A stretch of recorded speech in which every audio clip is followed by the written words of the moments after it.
Assalamualaikum warahmatullahi wabarakatuh. Selamat bertemu kembali di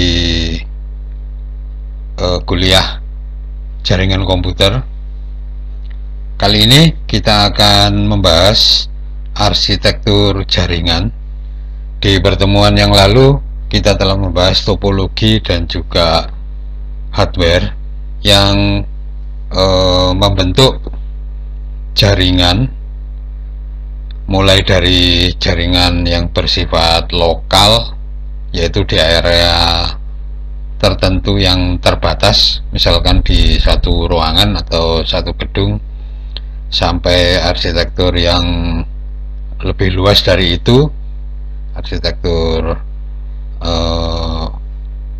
dalam satu kampus atau satu kota misalkan, sampai dengan arsitektur topologi jaringan global. Anda mengenalnya dengan nama internet sampai saat ini. Nah, semua jaringan tadi dan juga media penyampai informasinya itu dihubungkan dengan bisa dengan kabel, ya, jika komputer-komputer yang saling terhubung tadi itu tidak akan berpindah tempat. Nah, jaringan menggunakan kabel ini handal, ya, karena satu-satunya hal yang mungkin menjadikan sebuah gangguan itu adalah jika kabelnya secara fisik terputus. Atau pilihan kedua, menggunakan sistem nirkabel. Anda mengenalnya sebagai wireless, gitu ya. Ada dua yang tersedia saat ini, yaitu menggunakan jaringan yang disediakan oleh perangkat seluler atau khusus, atau penyedia yang lain yang khusus menyediakan jaringan nirkabel, atau secara lokal Anda mengenalnya dengan nama Wi-Fi, wireless fidelity. Itu keduanya memiliki keuntungan, ya. Perangkat yang terhubung ke jaringan tidak harus diam di satu tempat, artinya bisa mobile, dan itu sangat-sangat memudahkan penggunanya, ya. Dan sekarang teknologi yang tersedia untuk yang disediakan oleh provider jaringan seluler sampai saat ini di Indonesia, ya, itu masih baru diaplikasikan 4G teknologinya. Sementara 5G itu masih kita dengar di negara-negara maju yang kecepatannya itu ya sangat cepat sekali, memanjakan penggunanya. Sementara yang lain, arsitektur yang lain yang tidak menggunakan kabel listrik, kabel tembaga, tapi juga tidak menggunakan wifi, tidak menggunakan gelombang radio, itu bisa juga menggunakan fiber optik, ya, menggunakan sinar laser sebagai pembawa datanya. Namun sampai saat ini teknologi ini masih terbilang cukup mahal, ya. Jadi biasanya digunakan untuk, nah, istilah baru ini bagi Anda mungkin, backbone. Backbone itu itu kan ya, bahasa kita itu tulang punggung ya, tulang punggung manusia itu kan yang menjadi menjadi penentu struktur manusia itu agar bisa berdiri tegak. Nah, mirip seperti itu, backbone ini jaringan yang menjadi katakanlah poros gitu, poros yang kalau itu terganggu atau terputus itu akan mengganggu kinerja sistem jaringan secara keseluruhan. Ya, itu dari segi hardware dan topografi. Kalau kita melihat dari sisi arsitekturnya, arsitektur ini jadi tidak hanya melihat fisik tapi juga melihat fungsi. Ya, itu ada dua kemungkinan arsitektur jaringan komputer. Yang pertama itu peer to peer dan yang kedua client server. Nah, itu yang akan kita bahas pada pertemuan kali ini. Nah, jaringan peer to peer itu semua komputer yang terhubung ke jaringan itu berkedudukan sama, jadi bisa bertindak sebagai peminta layanan maupun penyedia layanan. Tiap-tiap komputer bisa sebagai client, bisa juga sebagai server. Ya, jadi topologinya bisa macam-macam ya, bisa star, bisa ring, bisa bus atau yang lain. Tapi fungsi dari komputer yang tergabung pada jaringan itu tidak tertentu gitu. Artinya bukan hanya satu fungsi aja gitu. Bisa bekerja sebagai client maupun bekerja sebagai server. Berbeda dengan arsitektur client server. Nah, ini sudah ditetapkan apakah sebuah komputer itu akan bertindak sebagai server. Kalau sebuah komputer dipekerjakan sebagai server, maka dia tidak akan pernah bertugas meminta layanan. Jadi server ini tugasnya hanya melayani permintaan yang ditujukan oleh klien. Nah, klien bertugas sebaliknya. Klien tidak pernah melayani permintaan komputer lain, dia hanya meminta layanan. Ya. Nah, kalau Anda terhubung komputer Anda atau gadget Anda terhubung ke internet, itu kan lebih banyak berfungsi sebagai klien kan.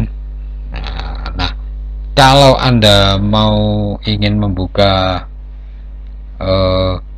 sebuah halaman web tertentu, misalkan UB ACID gitu ya. Nah, itu kan permintaan. Sementara isi dari UB ACID yang hendak Anda buka tadi pada awalnya kan tidak ada di komputer Anda atau di gadget Anda. Ya. Isi dari alamat web itu ada di komputer lain. Nah, komputer lain yang akan melayani permintaan kita, permintaan klien, itulah yang disebut sebagai komputer server. Ya. Nah, contoh yang saya sebutkan tadi itu sebuah server yang punya tugas khusus yaitu namanya web server. Nanti akan kita bahas lebih mendalam bagaimana web server itu bekerja. Nah, contoh yang lain, web server itu kan kalau dilihat tampilannya itu kan lengkap gitu ya. Mungkin ada videonya, mungkin ada suaranya, audio, mungkin ada tulisan yang pasti. Yang fungsi utamanya itu memberikan informasi kepada klien yang membutuhkan.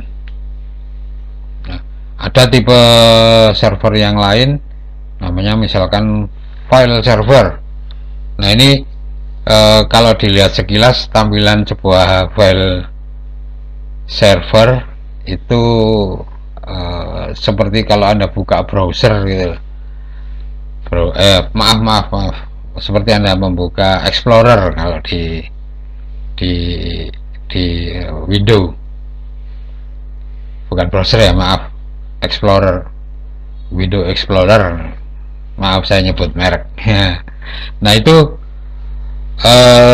tampilannya ya server hanya menampilkan file termasuk direktori, dan kalau Anda berminat masuk ke dalam direktori itu, di dalam direktori atau folder ya namanya, di dalamnya ada file apa aja, dan apakah di dalam direktori atau folder tadi ada direktori lain, dan seterusnya ya. Jadi tampilannya mirip dengan Explorer. Nah, dalam spesialisasi tugas seperti itu, maka sebuah komputer yang hendak dipekerjakan sebagai server itu perlakuannya khusus loh. Jadi tidak seperti klien yang hanya meminta kemudian mendapatkan hasilnya. Server melayani permintaan-permintaan tadi, dan server itu perlu diingat, dalam satu jaringan, sebuah server itu tidak hanya melayani satu permintaan dari satu klien saja setiap saat. Artinya komputer server itu harus sebuah komputer yang tangguh. Ya tangguh itu bahasa kita, bahasa teknisnya mungkin kecepatannya tinggi, RAM-nya gede, kapasitas harddisknya juga besar, lalu kerjanya cepat. Mungkin dalam hal tertentu server ini nggak perlu layar tampilan atau monitor, karena kerjanya kan hanya melayani gitu. Kecuali ketika untuk maintenance, untuk perawatan atau setting di awalnya, itu server masih membutuhkan layar.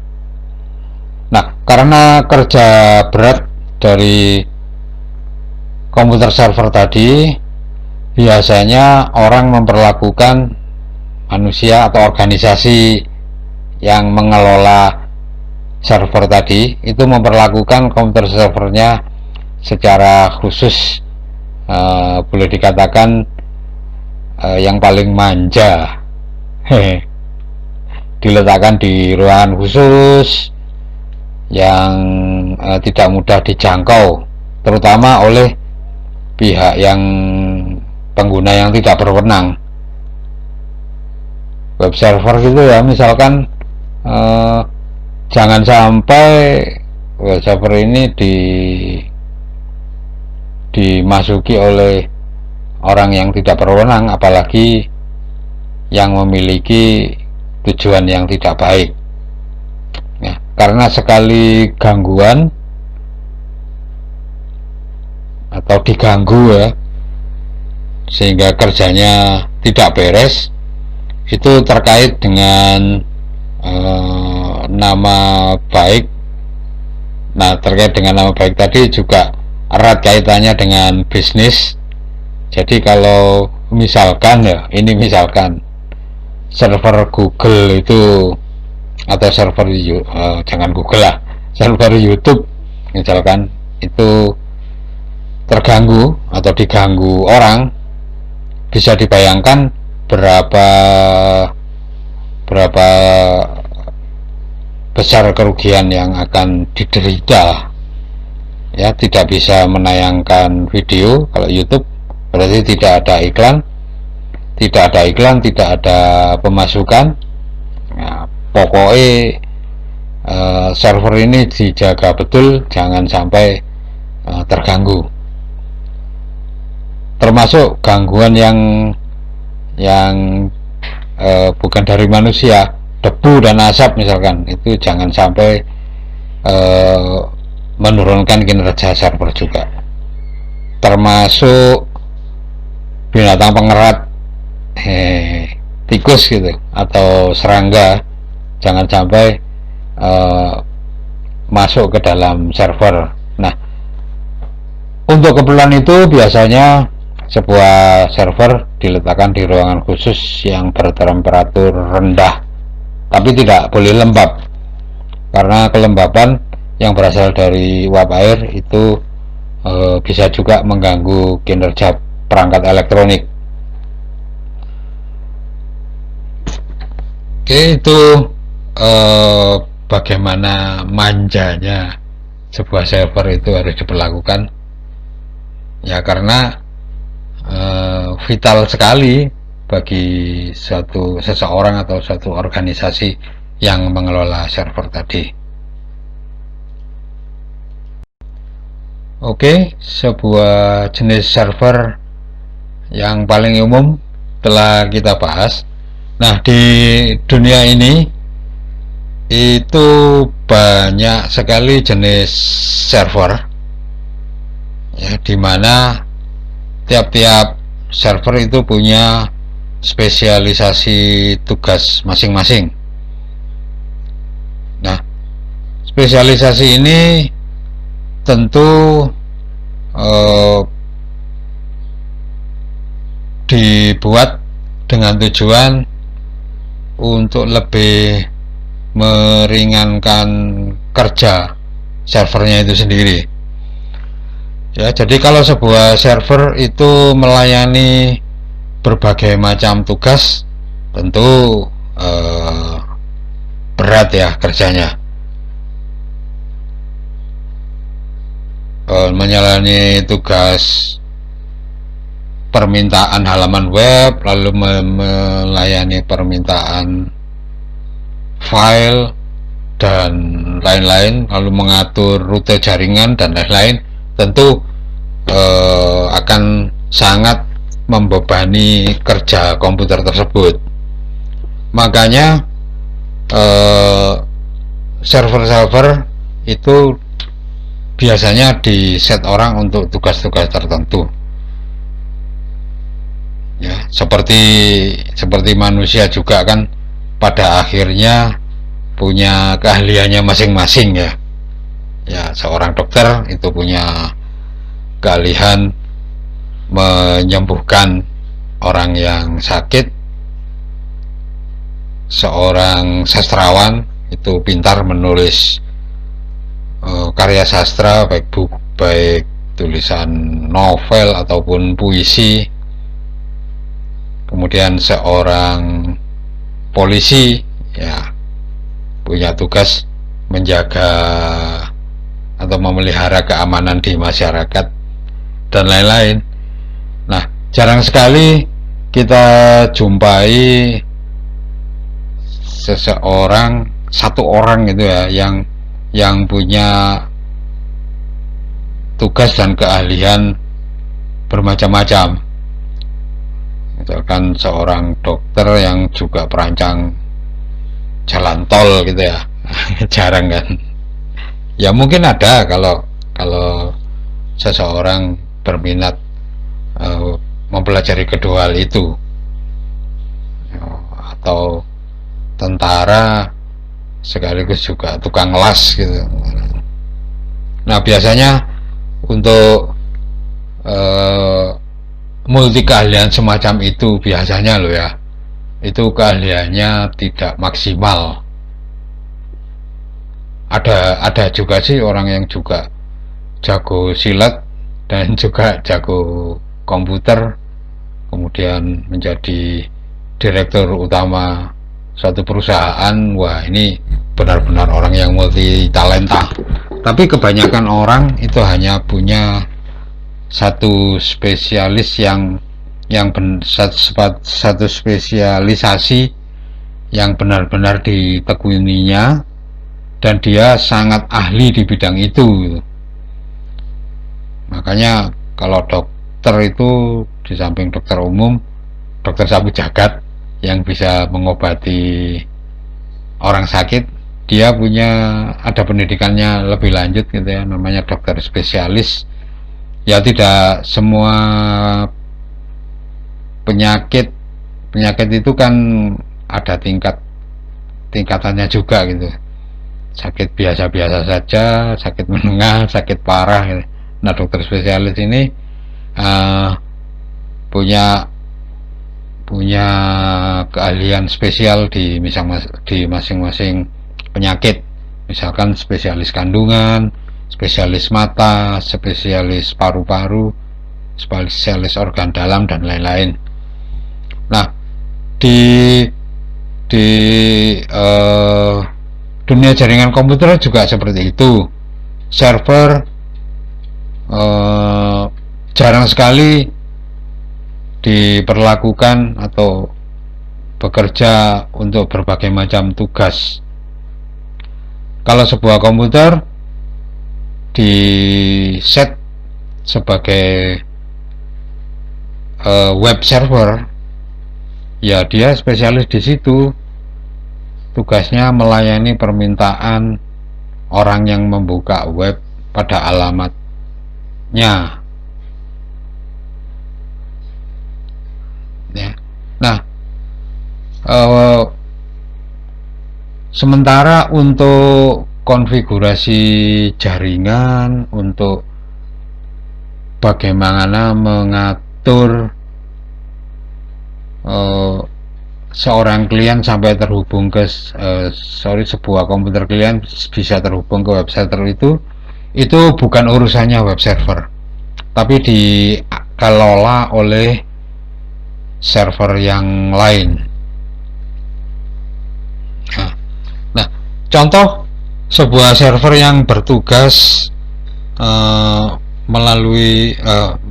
bertugas mengatur bagaimana jaringan komputer itu bisa terhubung tanpa gangguan. Sebuah contoh namanya DHCP server. Anda mungkin familiar dengan server ini.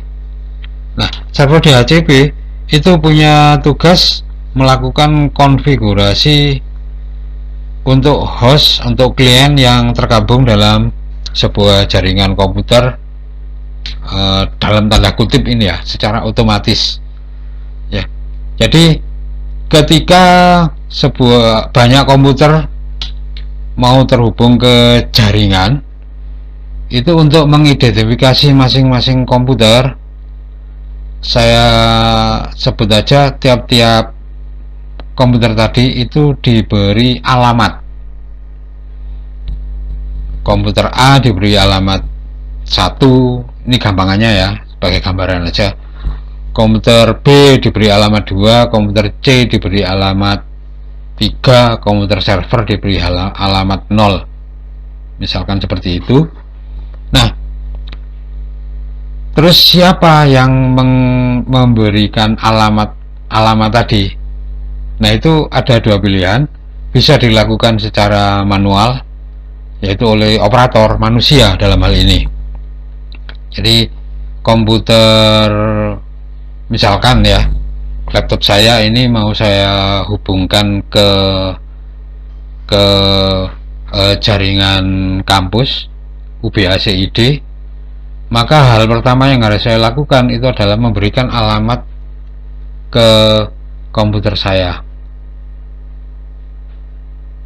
Nah, masalahnya, pemberian secara manual ini itu akan sulit kalau konfigurasi kalau komputer yang akan terhubung itu banyak.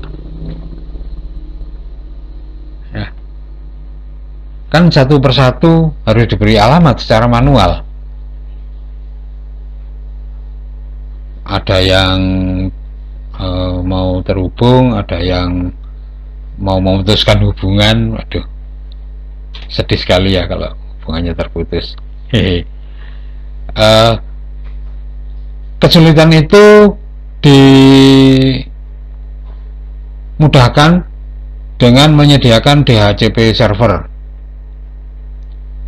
Jadi DHCP server ini mengkonfigurasi alamat dari komputer-komputer yang tidak terhubung ke jaringan. Jadi ketika kalau misalkan menggunakan kabel UTP ya, ketika saya menancapkan kabel yang terhubung ke jaringan kampus, ya tinggal klik aja, nggak usah menamai lagi, biarkan DHCP server yang bekerja memberi alamat komputer saya. Demikian juga komputer yang lain. Nah, kalau menggunakan DHCP server ini sekaligus juga mencegah terjadinya duplikasi pengalamatan. Kalau pengalamatan komputer itu dilakukan secara manual, tidak tertutup kemungkinan adanya penamaan alamat yang sama. Jadi dua atau lebih komputer itu dikasih alamat yang sama. Nah, itu tidak diizinkan atau tidak diharamkan lah. Diharamkan satu alamat digunakan oleh banyak komputer. Nah, DHCP server bertugas memberikan alamat dalam tanda kutip secara otomatis kepada komputer yang terhubung ke jaringan. Ya, itu ya DHCP server.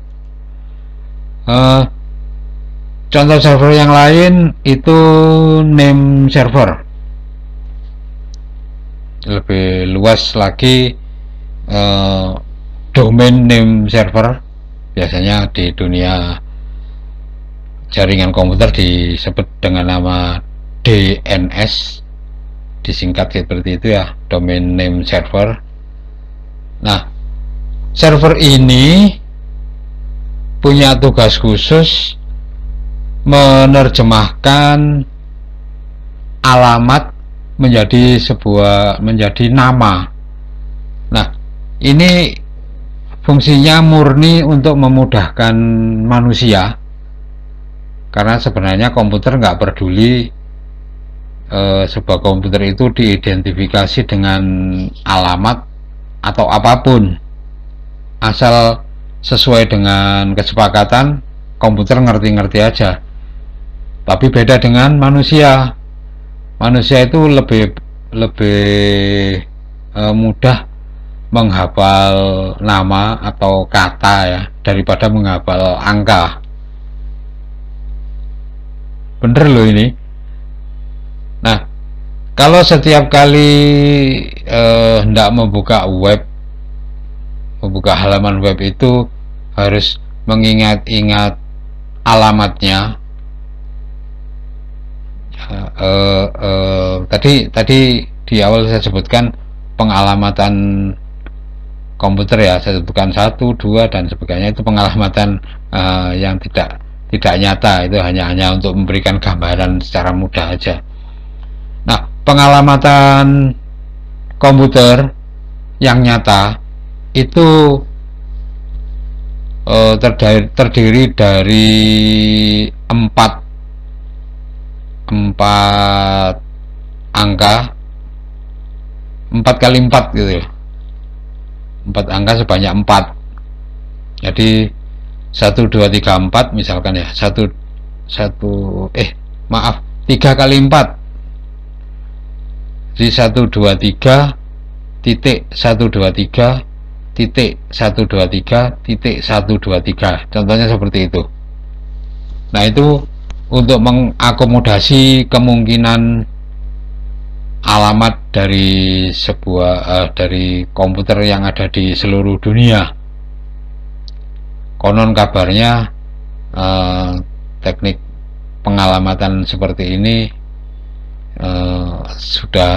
sudah hampir full saat ini, karena kan komputer selalu berkembang biak, selalu diproduksi terus, dan komputer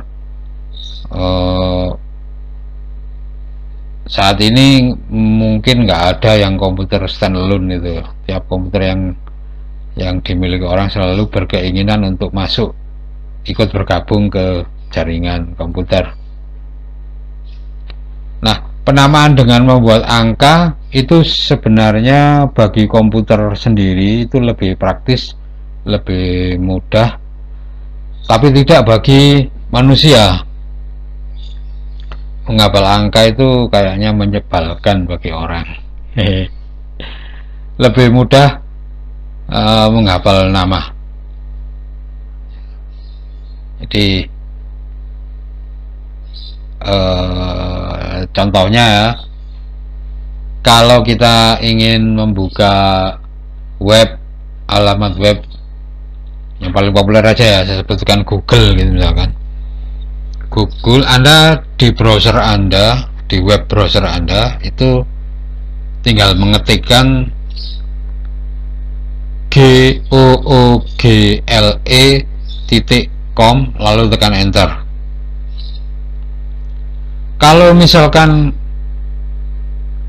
ini ya, alamat dari server Google itu adalah 101.101.101.101, 4 deret angka masing-masing 3 digit.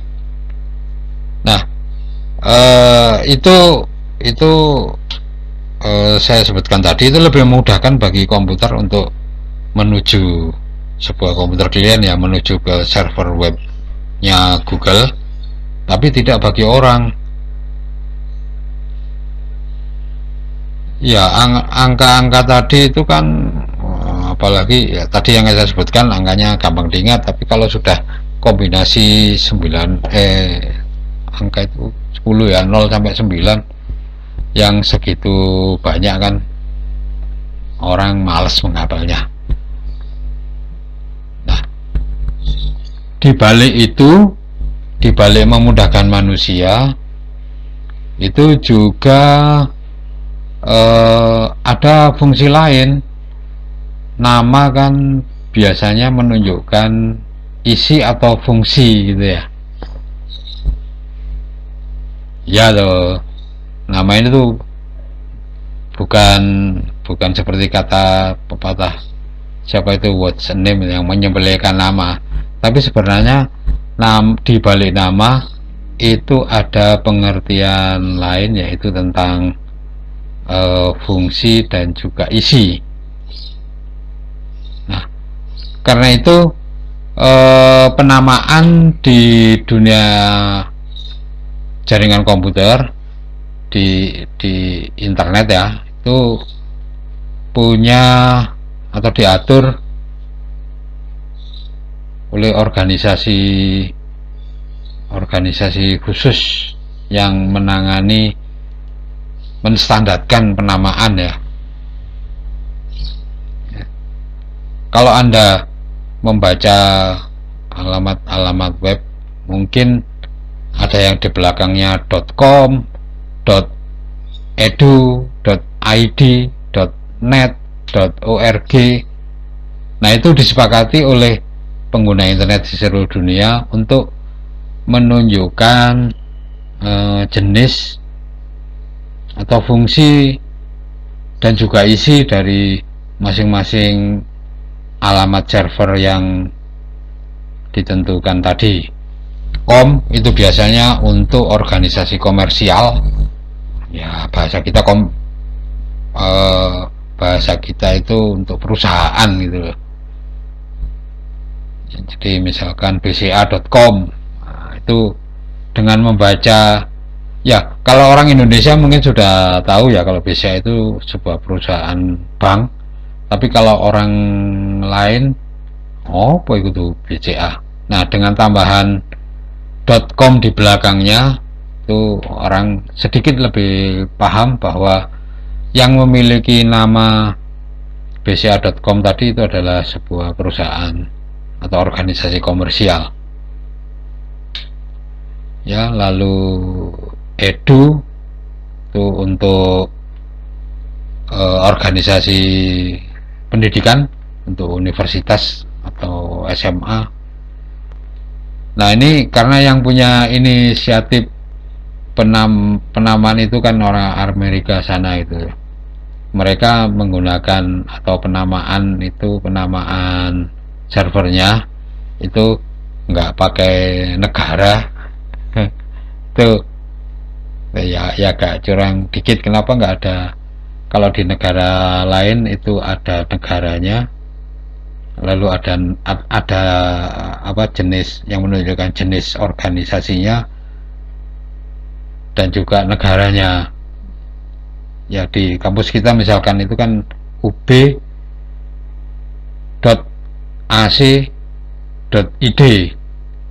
ya UB itu singkatan Universitas Brawijaya, AC itu akademik, jadi itu merupakan organisasi universitas akademik ya, pendidikan, dan ID untuk menunjukkan negaranya Indonesia. Nah kalau Universitas di Amerika itu nama belakangnya itu .edu bukan .ac US. Nah itu ya itu privilege mereka lah, karena mereka yang inisiatif menggunakan aturan penamaan alamat server web itu. Lalu ada net untuk jaringan, org untuk organisasi, dan lain-lain. Untuk organisasi pemerintahan itu biasanya pakai gov. Untuk negara tertentu ditambahi lagi dengan kode negaranya. Kode negara pun nggak sembarangan, sudah ditentukan. Ada beberapa yang saya ingat ya, UK itu untuk Inggris, JP itu untuk Jepang, ID untuk Indonesia, IN itu untuk India, AU itu Australia, dan lain-lain ya.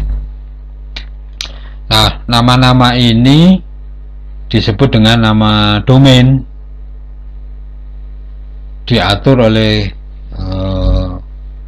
organisasi yang global gitu ya, bersifat mendunia, untuk menghindari terutama penamaan yang sama gitu. Jadi nama server itu juga harus berbeda agar orang atau klien yang hendak menghubungi server tadi itu tidak tersesat.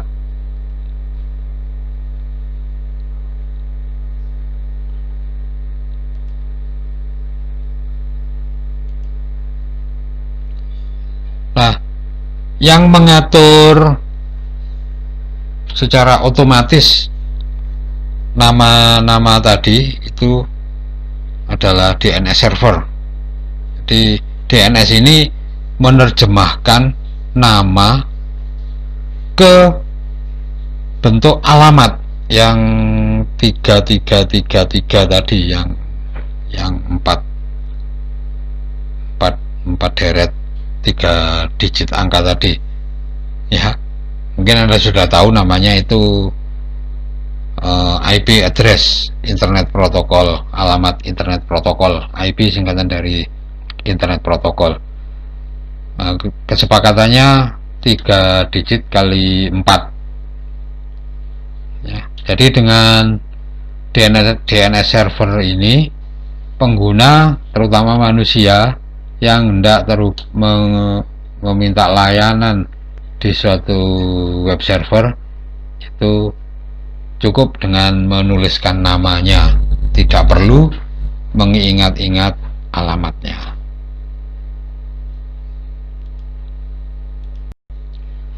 Tipe server yang lain yang sudah saya sebut di awal tadi itu file server.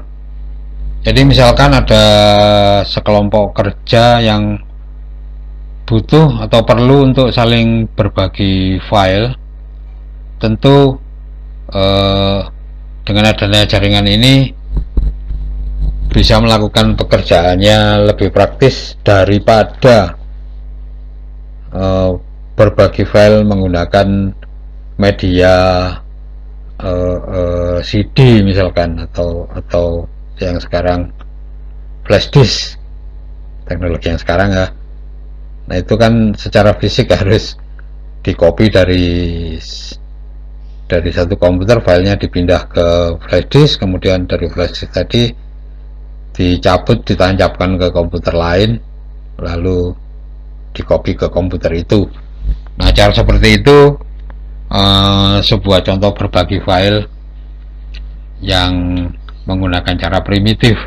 Nah dengan file server, cara-cara seperti itu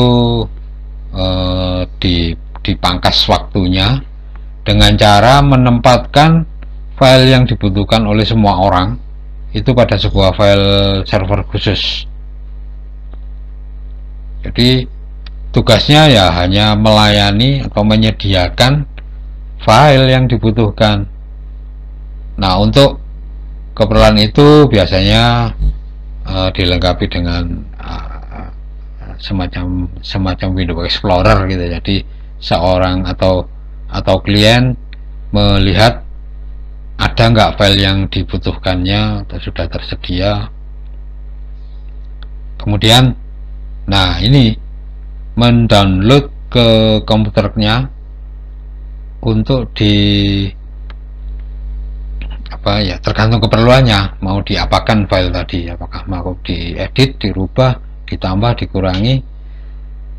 Nah tentu juga harus melihat kondisi file saat itu. Kalau filenya sudah diubah oleh orang lain tapi sudah diubah tapi belum di save ke server, lalu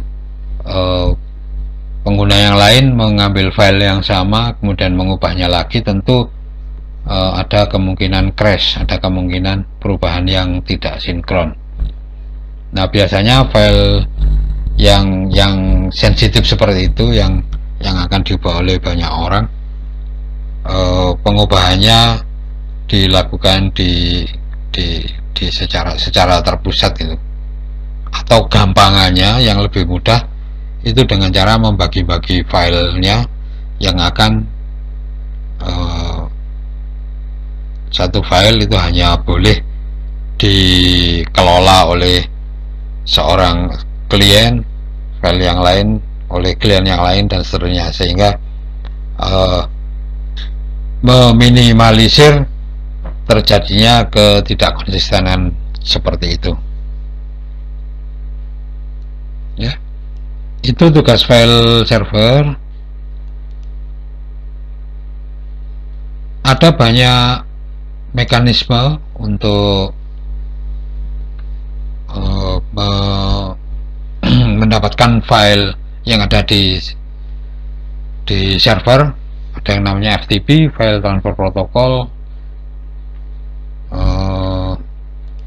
ada TFTP, Trivial File Transfer Protocol, ada NFS, Network File System, ada SMP, Server Message Block, ada juga. Nah ini yang relatif lebih baru, yang BitTorrent itu sebenarnya file server juga, cuma sebuah file besar diecer-ecer gitu ya, dipecah-pecah jadi file kecil yang kemudian disebar ke banyak server. Nah jika seorang membutuhkan file itu, maka dia harus mengambil dari banyak server penyimpan torrent tadi, lalu menggabungkannya di komputer miliknya untuk mendapatkan filenya secara utuh.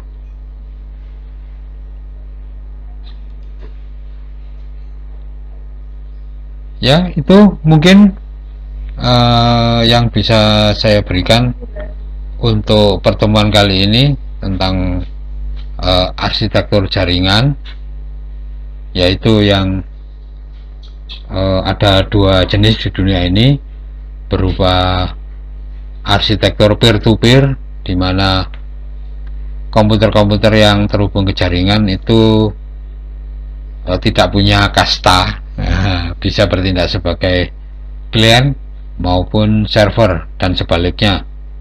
Nah, arsitektur jaringan yang kedua itu arsitektur client server. Sudah ada spesialisasinya. Kalau dia bekerja sebagai server, ya tugasnya hanya melayani permintaan dari klien, dan sebaliknya kalau komputer itu sebagai klien, dia tidak bisa melayani permintaan dari komputer yang lain. Sementara server saat ini, teknologi saat ini, server itu punya spesialisasi masing-masing agar kerjanya tidak berat, karena tugas server itu tidak hanya melayani satu klien aja. Sebuah server global Google gitu misalkan, itu setiap saat, setiap waktu itu bisa dipastikan melayani banyak permintaan klien. Oke, demikian pembahasan kita kali ini, semoga bermanfaat. Assalamualaikum warahmatullahi wabarakatuh.